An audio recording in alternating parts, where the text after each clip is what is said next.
Hello everyone, welcome to my YouTube channel. बड़े लोगों से मेरा प्रणाम, छोटे लोगों को आशीर्वाद। वही बात, आज बात करते हैं पितृपक्ष में क्या करें और क्या नहीं करें। क्योंकि उस दिन का वीडियो स्पष्ट तो हुआ, सबको अच्छा भी लगा, काफ़ी व्यूज़ भी अच्छा गया एक दिन में जितना लंबा था। लेकिन कुछ चीज़ें बहुत अच्छे तरीके से क्या करें और क्या नहीं करें, पूजा कैसे करें नहीं करें, ये चीज़ें थी।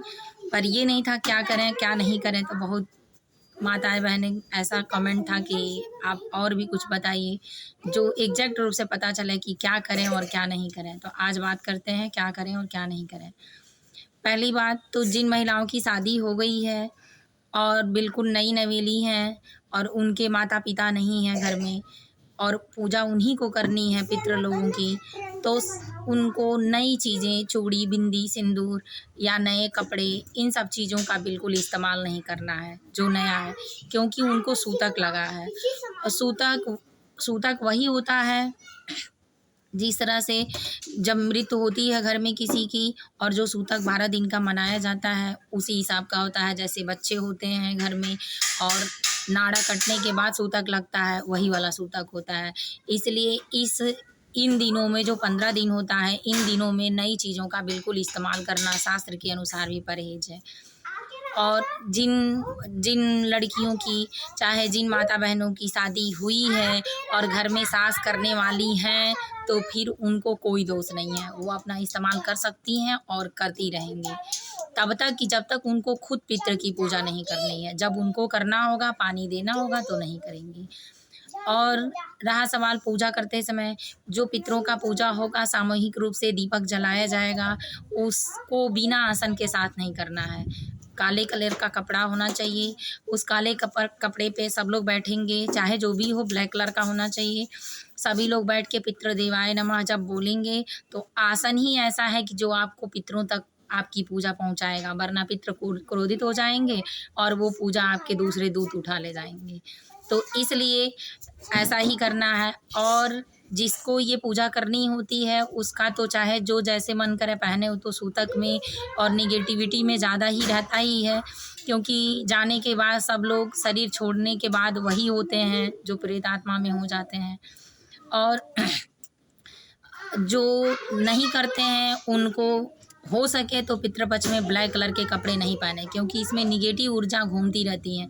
जिस तरह से आसमान से सब लोग, आसमान से, ज़मीन से, स्वर्ग से, जहाँ भी जिसका मन घबराता है और हम लोग घूमने जाते हैं कहीं, उसी तरह भगवान का भी अपने दिनचर्या और अपने रूल के हिसाब से मन घबराता है।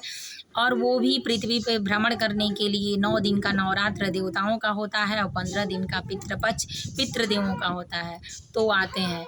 इसलिए इसमें गलत तरीके से अगर कोई क्रोधित होके गया है और अकाल मृत्यु हुई है तो वो ज़्यादा गुस्से वाला होता है। इसलिए काले कपड़े पहनने से निगेटिविटी ज़्यादा होगी, तो जिसके शरीर में अटैच हो जाएगा फिर वो जल्दी छूटेगा नहीं। तो इसलिए उससे दूर रहें और काले कपड़े का इस्तेमाल कम करें। जहाँ तक हो सके ज़्यादा रात करके ना आएँ, दोपहर में इधर उधर घूमना ना करें। बच्चों को भी सही तरीके से सही जगह रखना अच्छा होता है। वैसे तो जो होना होता है होगा ही, लेकिन हमारा कर्म प्रधान होता है। अगर हम जानबूझ के छत से नहीं गिरेंगे तो हाथ पैर नहीं टूटेगा। अगर जानबूझ के गिर जाएंगे तो ऐसा रहेगा आज लिखा था तो भी दिमाग में गया, ऐसा कुछ नहीं है। जो कर्म करेंगे फल वैसा ही मिलेगा। अगर पेड़ अशोक का है तो फिर इसमें कटहल के नहीं आएंगे, अशोक ही रहेगा। तो ये चीज़ें करें। उसके बाद भोजन में भोजन ज़रूर रखें। ज़रूरी नहीं कि अगर महिलाएं रखने वाली नहीं हैं तो भोजन ही रखा जाए, उसकी जगह पे फल फ्रूट, कोई मीठा, बाहर की चीज़ें आप जो भी रखें लेकिन रखा जाएगा। तो ऐसा रख सकते हैं और ये कर सकते हैं। यही चीज़ें बतानी थी। और बहुत अच्छे तरीके से जिस तरह से आप अपने देव लोगों की पूजा करते हैं वैसे पितृगणों की भी पूजा करना आवश्यक होता है। जो दान पुण्य किया जाता है वो बिल्कुल उनके जो दिन होते हैं, तिथियां होती हैं, उस पे करना चाहिए। अगर नहीं पता है इन तिथियों को तो पितृ विसर्जन के दिन अवश्य करें, उनके नाम से दान दक्षिणा दें। अगर दान दक्षिणा अलग हैं, कुछ बच्चे अलग होते हैं और माँ बाप नहीं करते हैं तो फिर जो बड़ा बेटा है वो अच्छे से कर सकता है। पितरों का पूजा, क्योंकि अपने अपने कर्म से अपने अपने फल को प्राप्त करना है। तो देखी देखा किसी का ना करें, जितना हम बोएंगे उतना ही काटेंगे, और जो बीज हम लगाएंगे उसी का फल हमको मिलेगा। इसलिए किसी का देख के ना करें, अच्छे से शास्त्र के नियम के अनुसार जो काम करता हो हमेशा फलीभूत और फलता फूलता है। और बड़े लोगों को चाहिए कि जो लोग पितरों को देते हैं वो तिथि के अलग दाढ़ी बाल अपना ना बनवाएं, शेविंग ना करवाएं, उसी तिथि पे करवाएं। अगर उस तिथि पे नहीं जानते हैं तो पितृ विसर्जन के दिन अवश्य रूप से करवाएं, और डेली कुछ ना कुछ अच्छा करने की कोशिश करें। अगर हो सके तो उनके नाम पे दान पुण्य जितना दे पाएं, आपके पास व्यवस्था हो तो दें। 10-20 ब्राह्मण, 100-50 ब्राह्मण खिलाएं। 2-4 हज़ार 2-4 लाख भी दे सकते हैं, और आपके व्यवस्था अनुसार 2-4 पैसे भी दे सकते हैं, लेकिन कुछ ना कुछ करना जरूर चाहिए। हर हर महादेव।